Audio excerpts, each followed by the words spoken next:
planted clover in the past just so I could do that here as a green mulch, because clover has a lot of nitrogen fixing properties.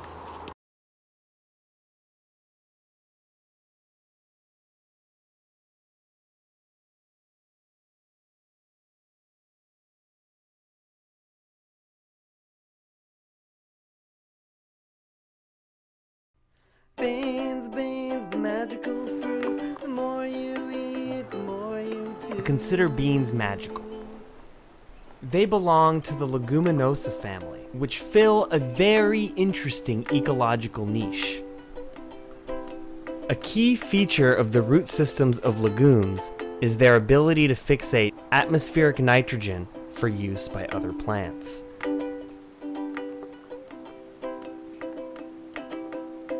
Shows how nature is really good at kind of taking care of itself. All living creatures have a naturally beneficial relationship with their surroundings, though especially plants. Because these minerals will remain in the soil if left undisturbed, there is no need to add any additional fertilizer.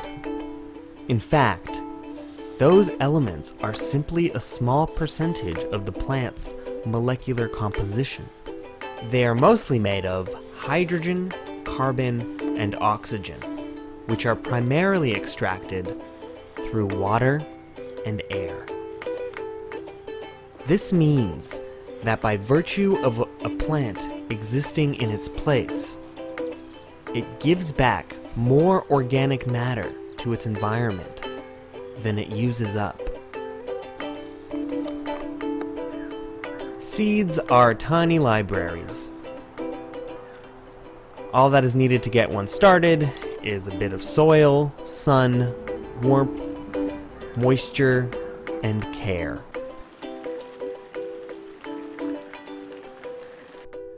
For colder climates, one might need to build a greenhouse to extend the season and enjoy some of the more popular vegetables. To save money on materials and heat, we chose to build our greenhouse against the south side of our pig pen.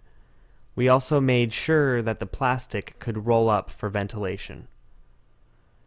After seeds have sprouted, I like to alternate inside-outside for a couple of weeks before picking a place outdoors for them permanently. This helps ensure that they are well adapted to outdoor conditions. Mulch is the most valuable material in this system. However, the beauty of it is it could be anything. I like to use straw because, well, grass is abundant.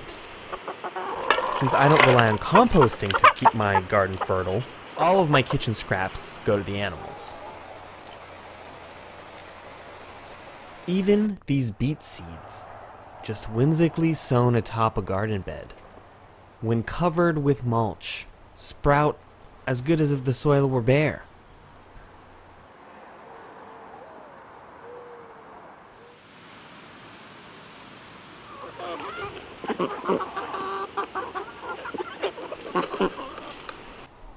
Industrial farming practices strip away valuable nutrients and add them in synthetic forms.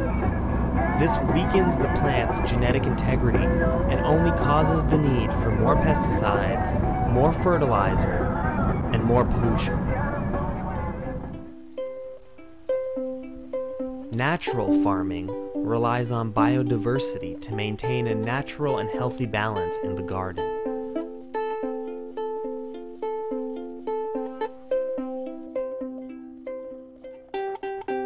This method is based upon 4 strict principles.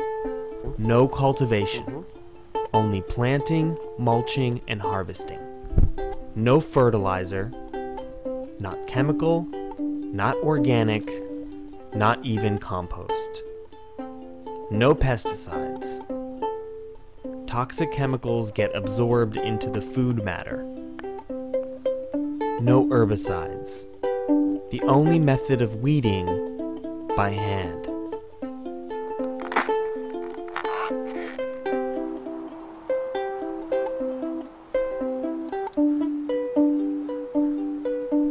It's mid-July, and many plants here have finished their life cycle and gone to seed. Each family has its own way of putting out its seed. Most of us recognize this process when the seeds are found inside of fruit. Gardeners have been saving seeds since the practice began. In fact, that's how it all began. It is, after all, the way we came to understand genetic variation before we even had a concept of DNA. And the way we decided to play with evolution before even acknowledging its existence.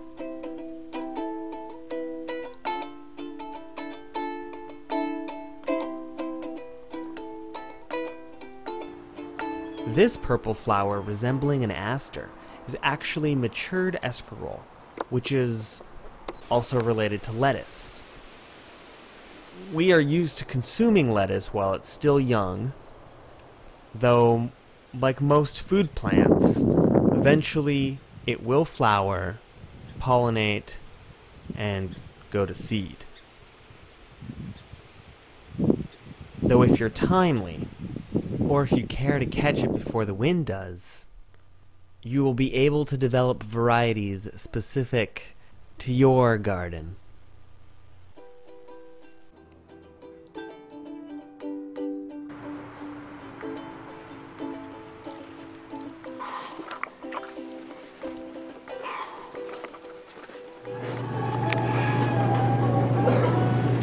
In the grocery store, it's picked from Paraguay and shipped up by plane and truck. We attain certain amount of spiritual comfort by raising our own food. Being outside, being in the earth, seeing things grow. You cut, and the next day you can cut some more, and the next day you can cut some more, and the next day you can cut some more. String beans, tomatoes, squash, garlic, onions. The rabbits eat a little, then you come back and you cut some more, all summer long. That first red tomato, I love planting tomatoes. Carrots, beets, Swiss chard, kale. Swiss chard cooked in rice is the best, and it's almost a staple. We're just enjoying getting these bundles of fresh vegetables. And I can't wait to cook this up and eat it. What is so nice about saving your own seeds is that not having to rely on corporate America for my food. Treat nature right. The food's abundant. you are regenerating it all by yourself. That comes from through the ages as it's been changed by nature. Masanobu Fukuoka is a big proponent of do-nothing farming. My own experience and intuition tell me that he's onto something. The more people do, the more problems arise. The increasing isolation of nature, the exhaustion of resources, the uneasiness and disintegration of the human spirit. Everything mulch. So, all have been brought about by humanity's trying to accomplish something. Hey! Hey!